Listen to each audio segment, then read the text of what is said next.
Hey, I know what you want. I got what you need. Black Country, New Road, forever, hello!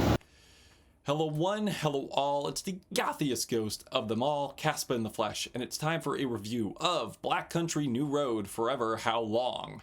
This is a brand new album from UK rock outfit Black Country New Road. They're first to feature a new set of singers replacing Isaac, tragically leaving the band on tragic circumstances, which you could look up for yourself, who left us with an immensely tragic and beautiful post-rock opera, Ants From Up Here, which honestly raised the bar for a lot of underground bands and nearly a perfect track list, and on top of that, blowing detractors out of the way, saying they're a slint copycat band who thought lightning wouldn't strike twice, especially with their debut being so good.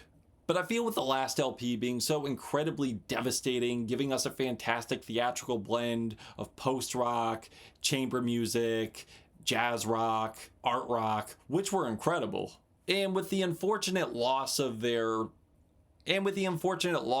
lead singer, Isaac Wood, who departed from the band, and once departed, we had no idea where this was going to go because he was such a staple and innovator to the band. And with the unfortunate departure of Isaac Wood, who left the band, we didn't really know where this was going to go. I didn't know where this was going to go due to how he was such a staple, such a captivating performer, and such an innovative writer too.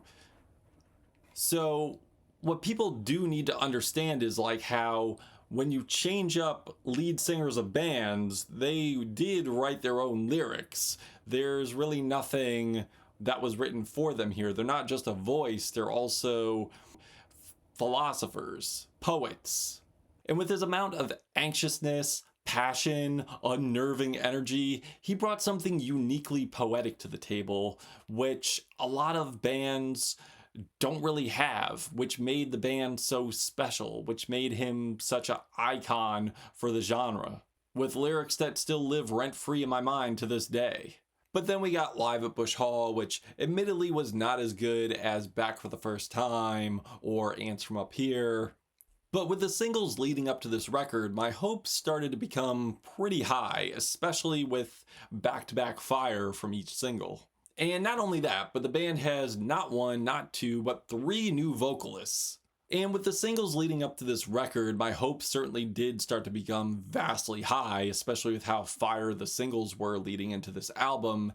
And not only that, but we have not one, not two, but three new vocalists, three brand new vocalists with a vastly different direction, different narrative, lyrical concepts, and singing styles too, as they come together on this thing, but also parse out their performances and their writing throughout the record. And with the differentiation between Isaac Wood's writing and singing, they certainly do bring this thing into a unique, brand new direction. And upon listening to this album numerous times, I can honestly say it's a great one. And it's Black Country New Road, so you do get your familiar instruments with your guitars, your drums, your saxophone, your violins, but also different additions as well, plus new themes for the record. And the instrumentation does play a huge role in this record, as most albums of this stripe do. And yes, you do get your minimalistic parts, but you also get fullness as well. And they're also pulling from different places influentially, whether that's progressive pop, Baroque pop, that at times the orchestral and vocal syncopation does remind me of Richard Dawson. And on this record, we also do get your very sharp, loud crescendos. Maybe not as chaotic as Black Midi, but it definitely does pull from that just a little bit. And at points has the jazzy vocal tones of a Fiona Apple record. And there are three new vocalists here, really bringing different messages, different styles of writing too, which I will certainly get into. And in terms of vocals, we have May Kershaw, whose vocals don't really stand out to me as much, however I do respect her style of writing. And there's also Georgia Ellery, who's the sunshine of the band in a way, like has the most optimistic, cheery vocal cadence on the whole record out of the three. Tyler Hyde, I would say, has the most standout voice here, It's very firm, it's very womanly. It definitely kind of reminds me of Nico in a way. It's not flimsy at all, but not stiff by any means. There's certainly a lot of character, a lot of charisma to her vocals. And this album is pretty close to an hour at 11 tracks, 51 minutes. And there are certainly plenty of highlights for me to call this thing a fire release. Starting with Bestie, which I loved as a single, and in the context of an album, I still do love this track. I think it's a very beautiful track led by Georgia Ellery, vocally, writing-wise, with an elegant harpsichord arpeggio intro that is followed by this blast, this explosion of horns and drums and layered vocals just soaring. And the track is a very beautiful but suspenseful Baroque pop cut. And yes, the song is very bright, it's summery, it's cute, it's decadent, but also there's like a love triangle situation going on here. I tried. At least that's the intention of Ellery here. With its building set of guitar strums and beautiful horn harmonies just coloring over the drums and bass, as Georgia sings these lyrics that are reminiscent, but also confessional, but simultaneously cute, clever. I came out, but where were you? I think you see right through me, bestie. On my mind, just lean into it. Oh. But again, it just leaves you with such a cliffhanger at the end. Urgh. But also it's adorable, it's romantic, and I would definitely love a sequel. And I would definitely say this is one of those albums that focuses on creating a story, and then creating a setting, and then allowing the instrumentation to bolster the lyrics, the emotion. And there are songs that do start in a dark place, but reach a bright ending, and others not so much. Now, as I mentioned before, I don't necessarily find May's vocals to be that standout to me. I find them kind of emotionally flat sometimes. Like on the big spin, especially with the drums just burying her vocals. Also, I don't really find this track to be as compelling or suspenseful or leave me at the edge of my seat lyrically either. I can appreciate this track for having its build-ups, but the build-ups I don't really think lead to much of anything interesting or gratifying.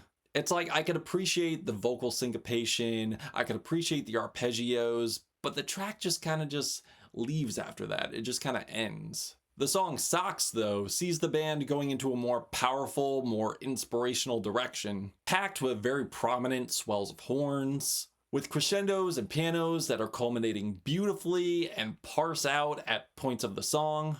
But each piece tremendously delivers a message with the lyrics.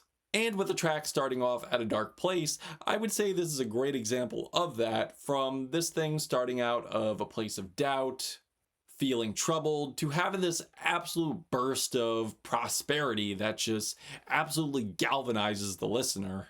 And I find myself really enamored with Hyde's lyrics here on how she's just has this building confidence and how her confidence really does complement the flow of the track, but simultaneously accepting life for what it is and looking at life's cycles and looking at life's obstacles and saying, hey, obstacles, fuck you. No matter which way you choose, baby, you're always gonna lose.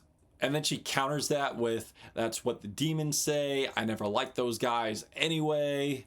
And the way she leads her audience into believing she's gonna go one way, then does like a total 360, is nothing short of poetic lyrical genius, and I love it. And Hyde continues to absolutely kill it once again on Salem Sisters, which is a very tension building track, and also with the tension and the building, it definitely does remind me of Richard Dawson or what they've done previously on other LPs. Especially like how her singing and her lyrics really release that tension gradually. And the pacing of the horns, pianos, and bass really does add to that feeling. As the lyrics describe in a metaphorical way, an allegory, if you will, to the tragic Salem witch trials that happened years ago, but tying that into being anxious about life's expectations. That again brings us to another solid, reassuring conclusion. There's no use fearing what you said, it's all just the fuel on fire. In time, I'll waste you anyway. Oh yeah, that's what the summer is for? It's a very relieving, calming moment, but simultaneously it just feels so victorious. And then after that we get the multi-phased epic from Georgia Ellery, Two Horses. where Black Country New Road shows what they do best, really showing their absolute strength in structure and impact, really showing what they did perfectly on Ants from Up Here, which I will say is another suspenseful journey, really showing Georgia Ellery's absolute lyrical strong suit, where she really brings a really dark, unexpected, sinister twist to the mix, which I will not give away, as she really brings a very unexpected, dark, sinister, tragic twist to the mix that leads us with another cliffhanger that I will not give away. There's also something sonic and sequentially that does remind me of Yes's Roundabout. It's like right after we get that bling, that's where the track just starts to pick up. And after we get that very bright type sound, we get the transition into another set of instrumentation, and that goes into obviously a different sonic and lyrical conclusion. But also to note how each switch up lines up perfectly to what's going on in the story. And her storytelling really does make for the most tragic, harrowing track on the whole entire record.